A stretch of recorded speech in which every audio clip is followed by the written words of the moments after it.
কোনো সাইকিয়াট্রি বইতে ভায়োলেন্স শব্দটা নেই, এটা একটা ইম্পোর্ট। এটা আমরা ইংরাজি শব্দ ধার করে নিয়ে আমাদের সুবিধের জন্য বলি। প্রত্যেকটার পূর্বাপর রয়েছে। এমনি এমনি কেউ ওনারা রাগ করেন না।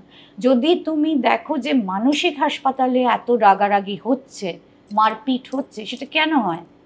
রিসোর্স নিয়ে হয়। আমার কাছে এইটুকু রিসোর্স, আমার কাছে দুটো বিড়ি খাবে হলো 10 জন, সেটা নিয়ে মারপিট হবে।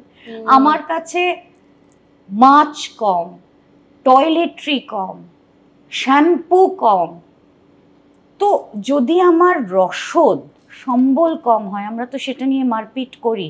যে যাদের মনের অসুখ করে তাদের থেকে অনেক বেশি ভায়োলেন্ট যাদের মনের অসুখ নেই, এবং এটা আমি তথ্যহীনভাবে এখানে বলে যেতে চাই।